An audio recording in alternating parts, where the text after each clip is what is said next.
شیخ سے کسی نے پوچھا آپ کی کیا رائے ہے اس شخص کے بارے میں جو کہتا ہے کہ امام مجدد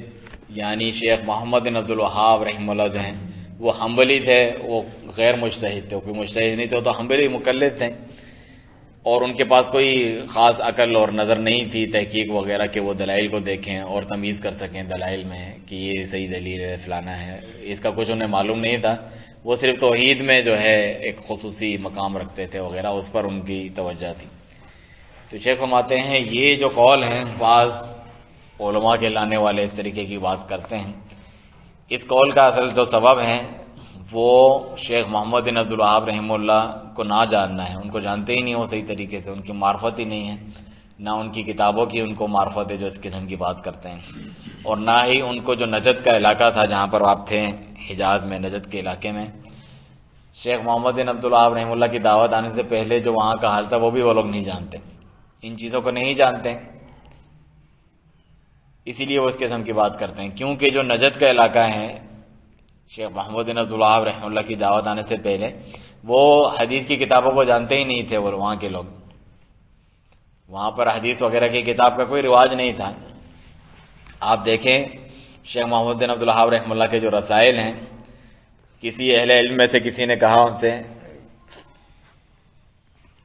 یعنی ان سے کسی نے کہا اور انہوں نے دیکھا، اس سے بات کی کہ میں نے دیکھا تمہارے پاس تمہاری جو رجسٹر ہوتا ہے جس میں لکھتے ہوں، اس میں کچھ صحیح بخاری میں سے کچھ مسائل لکھے ہوئے تھے، صحیح بخاری کے شروع میں جو احادیث ہیں اس میں سے کتاب الایمان میں سے کچھ باتیں لکھی تھیں، اور یہ حق بات ہے جو وہاں سے لکھی تھی انہوں نے، تو مجھے یہ بات بہت اچھی لگی، اور پھر میں نے جان لیا، یعنی محمد بن عبد الوہاب رحمہ اللہ فرماتے ہیں کہ یہ انہوں نے بتایا کہ یہ تمہارے جو آباء و اجداد تھے، تمہارے باپ دادے تھے، ان کے طریقے کے خلاف ہے، یعنی وہ حدیثیں اس طرح نہیں لکھتے تھے، یعنی تم نے ایک اچھا کام کیا حدیث لکھی ہوئی، اور یہ چیز انہیں اچھی لگی، کیونکہ وہ عشاعرہ تھے، بہت کم جو ہے شاذ و نادر حدیث کی کتابوں کو دیکھتے تھے، جس طرح ہمارے ہاں بر صغیر میں بھی جو ہے اب تھوڑا سا لوگوں نے رواج، یعنی یہ جو مقلدین ہے شروع کر دیا، انہوں نے تو چند جو ہے فقہ کی کتابیں ادھر ادھر کی نظمیں، کچھ عربی شعر و شاعری، یہ چیزیں پڑھتے تھے ان کے درس نظامی میں، ابھی بھی وہ دورہ حدیث ہوتا ہے، آخر میں جلدی جلدی وہ پڑھا دیتے ہیں، یہ نہیں کہ باقاعدہ حدیث کو تھوڑے علم کے پڑھا رہے ہیں، ہر کتاب میں ہر کلاس میں پڑھا رہے ہیں، ایسا نہیں ہوتا،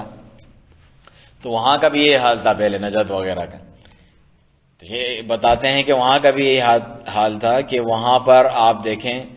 کہ حدیث کی کتابیں نہیں ملتی تھی، شاذ و نادر، اگر آپ دیکھیں گے تو صحیح بخاری ہوتی تھی صرف برکت کے لیے، صحیح بخاری رکھی ہوتی تھی وہ بھی صرف برکت کے لیے رکھی ہوتی تھی، اور جو سنت کی دوسری سنن کی کتابیں ہیں، سنن اربعہ وغیرہ جو ہیں، یعنی ترمذی، ابو داؤد وغیرہ، وہ نہیں ہوتی تھیں، نہ حدیث کی شروعات ہوتی تھیں، بلکہ کچھ فقہی کتابیں ہوتی تھیں، اور بخاری کا کچھ حصہ رکھا ہوتا تھا برکت کے لیے، نہ کہ اس میں دیکھنے اور سمجھنے اور سیکھنے کے لیے۔ تو جب شیخ رحمہ اللہ آئے اپنی دعوت کے ساتھ، تو جو درحیہ کا علاقہ ہے جہاں پر آپ کی دعوت تھی،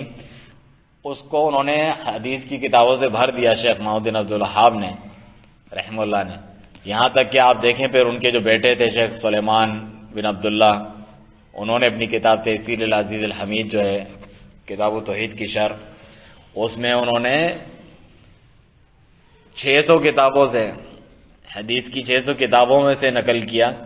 اور بعض تو ایسی کتابیں جن کو ہم جانتے ہی نہیں، وہ اب ملتی ہی نہیں ہیں، ایسا نہیں کہ وہ کتابیں نہیں تھیں، وہ انہوں نے اس میں سے نقل کیا اور اب ملتی ہی نہیں ہیں، یہاں وہاں جو جنگیں ہوئیں سب کچھ اس کے بعد جو ہے ضائع ہو گئی ہیں، اور ان کتابوں کے جو حوالے ہیں، یعنی ان احادیث کے حوالے شیخ کی یعنی تحصیل العزیز الحمید کے علاوہ ملتے ہی نہیں ہیں، کہ یہ ہمیں وہاں سے معلوم چلا کہ یہ بھی کوئی حدیث ہے، لیکن وہ کتاب اب نہیں ملتی، تھی موجود لیکن اب نہیں ہے، تو ہمیں نہیں پتا اس کتاب کے تعلق سے، اتنا کتابوں سے آپ نے بھر دیا تھا حدیث سے، 600 سے زیادہ آپ لے کر آئے، کیونکہ ہو سکتا ہے وہ افواج نے حملے کیے اور سب کچھ چلا، اور ظالموں نے جو اسے ضائع کر دیا ہوں، اور حدیث کتاب میں سے جتنا لے لیا ادھر ادھر بکھیر کے رکھ دیا، کچھ معلوم نہیں بات کا کیا ہوا۔ تو شیخ محمد بن عبد الوہاب اور ان کے جو بیٹے ہیں وہ محدثین میں سے بھی تھے، احادیث ان کو آتی تھیں، اور شیخ عبداللہ جو ہیں، جس طرح سلیمان ہے اسی طرح عبداللہ تھے، ان کی بھی جو ہے شرح بخاری کے اوپر، اور جو سلیمان بن عبداللہ ہیں ان کی بھی جو ہے شرح بخاری کے اوپر، جس میں وہ باقاعدہ بخاری صحیح بخاری لے جا کر اس کے درس دیتے تھے 2 دن مغرب کی نماز کے بعد، جو وہاں کے امیر تھے ان کی مجلس میں، یعنی ان کے دارالعمارت میں جاتے اور وہاں جا کے درس دیتے تھے. ابن بشر جو ہے انہوں نے یہی بات ذکر کی ان کے تعلق سے. اسی طریقے سے وہ صحیح مسلم بھی پڑھتے تھے اور جو سنن کی کتابیں ہیں اور المنتقی جو میں نے بتایا المنتقی الاخبار وہ بلوغ المرام پڑھتے تھے. تو اگر آپ اس ملک کے علاوہ کسی اور ملک میں جائیں گے تو آپ دیکھیں گے کہ احادیث کی کتاب کے جو خصوصی اہتمام کیا جاتا ہے وہ نہیں پایا جائے گا سوائے سلفیوں کے پاس. جو دوسرے ملکوں میں سلفی ہوتے ہیں اہل الحدیث ہوتے ہیں تو ان کے پاس یہ جو حدیثوں کی کتابوں کا خصوصی اہتمام کرتے ہیں سعودی عرب کے علاوہ جو سلفی پائے جاتے ہیں وہ ان کے پاس کہاں سے آیا؟ وہ اسی ملک سے جو یہ دعوت پھیلی ہے اس سے انہوں نے وراثت میں حاصل کیا ہے. یہ جو سلفی دعوت ہے اس کے نتیجے میں پھر وہ حدیث کی طرف جو ہے راغب ہوئے ہیں, سنت کی طرف. جو اصحاب الحدیث ہیں وہ اس کا خاص اہتمام کرتے ہیں. جو اس سلفی دعوت کے اتباع اور پیروی کرنے والے ہیں ان کی کتابوں کے ذریعے سے اسی میں کتاب حدیث اور کتاب فقہ وغیرہ کے حوالے ہیں کہ ہمارے جو علماء دعوت ہے, علماء دعوت کا مطلب شیخ محمد بن عبد الوہاب ان کے بعد والے لوگ, ان کو سعودی عرب میں اس طرح کہا جاتا ہے.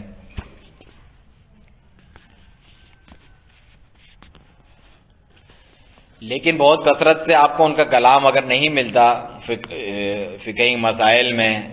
اور حدیث کی کتب کے تعلق سے,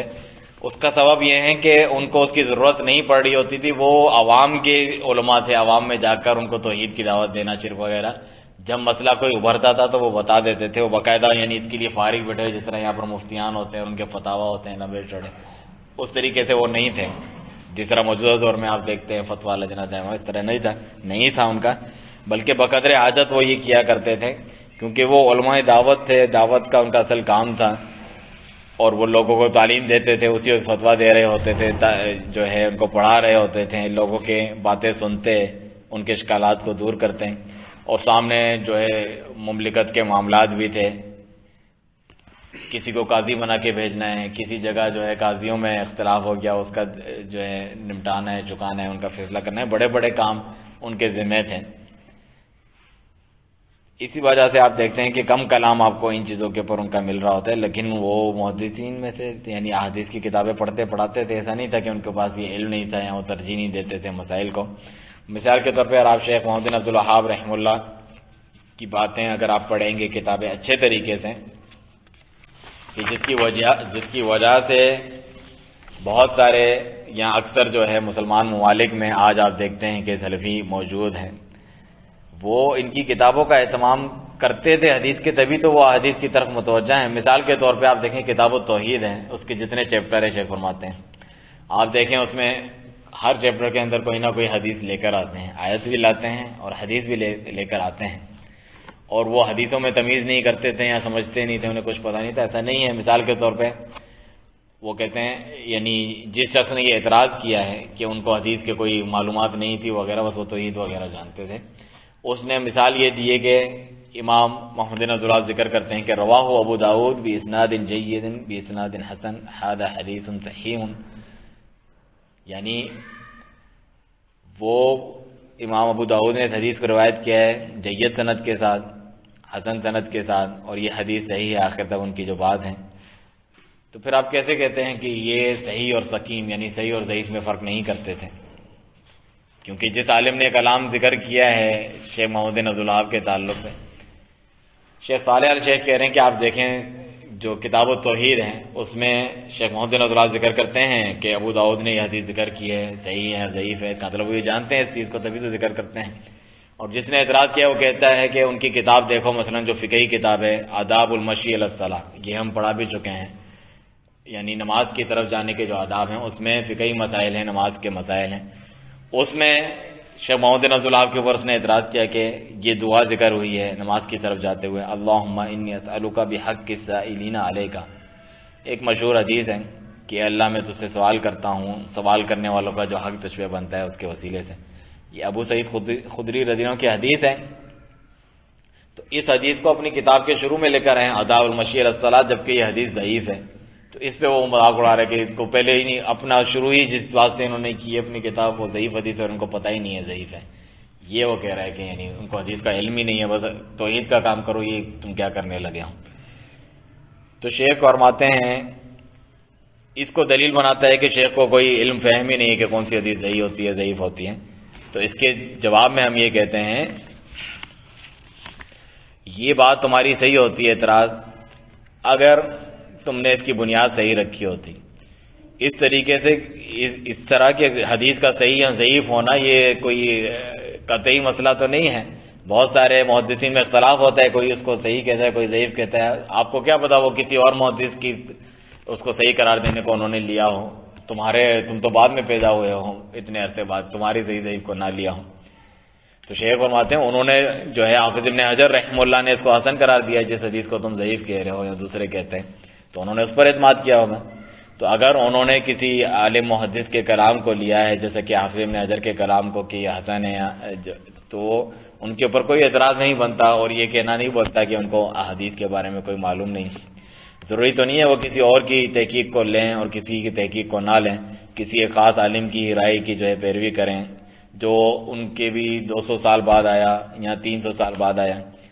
اس طریقے کی بات کوئی بھی منصف عدل و انصاف کرنے والا شخص نہیں کہہ سکتا, کیونکہ یہ جو احادیث ہیں